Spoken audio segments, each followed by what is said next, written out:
Una welcome back to my channel today.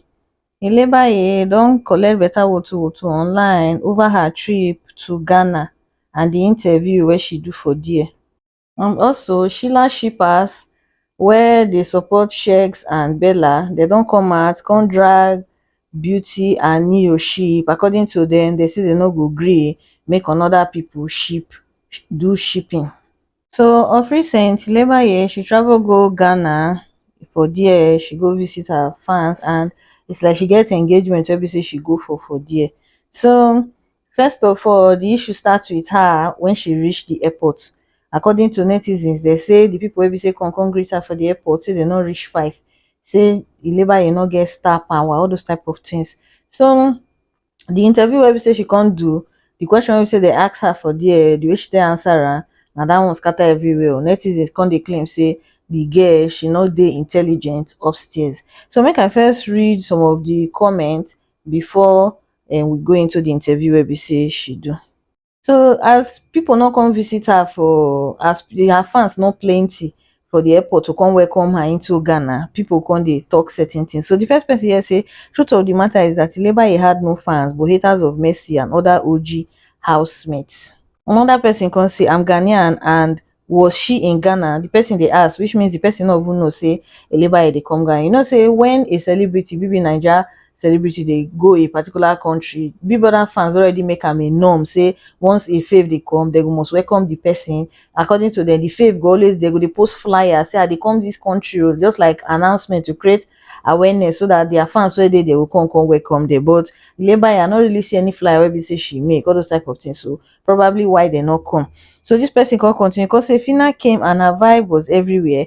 As I keep telling you all, Naija people, Fina is gold and God be big grace. You all should hold that Fina girl like an egg of life. Oh. This Ilebaye is cool but not good and doesn't have that aura to wow you.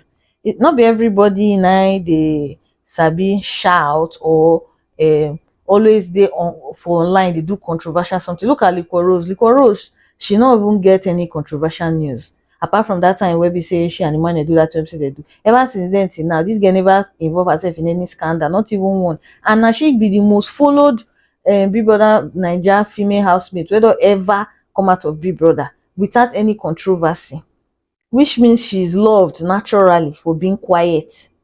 And another thing wey be say I notice for that, the time wey be say the people according to wetin I dey hear, they talk say they change Ilebaye flight, they reschedule the flight. So before she land Ghana, it was already 10:30 p.m. and a lot of her fans they don't go sleep. These ones where they don't they wait for over 11 hours. Imagine you waiting for somebody for over 11 hours. Even if na one person wait for you over 11 hours, that na organic fan, that na fan wey really love you. So you must not, you know, mean to say there must be 100 before you know to say you get fan love. So I don't understand. So for the interview wey be say she do when she did it for Ghana, they come ask her say she talk about orphanage before last year, which was 2023, and now this now 2024. Say wetin she plan to do for this 2024.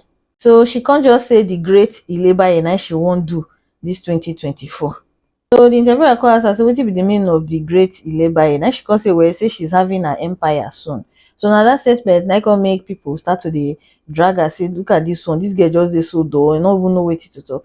We not really not be every e get one statement wey be say they always dey talk. We both people go say prepare the process before you reveal am to people, so that by the time we be say the thing come out, na only result people go see at the end of the day. I just believe say na wetin dey sup with her. Maybe she's just trying to prepare herself. I don't know. Whatever it is she's planning for herself, I wish her well. So onto Sheila shippers and Yoti shippers. For Sheila shippers, they come out, they drag beauty ship wey they call Nyoti, say they no go ship them. I don't know wetin they go on with Sheila shippers these days, because everybody will be saying one ship, they dey always attack the person. The other time now some gen they attack, say they no go gree, they no agree make anybody ship anybody because people come for Sheggz and Bella ship that time.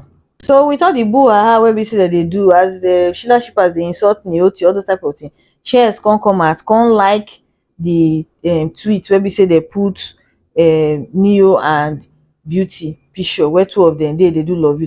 Sheggz come like the tweet. So this is the picture here where we say look at it. If you see under, you go see liked by Sheggz Oluomo.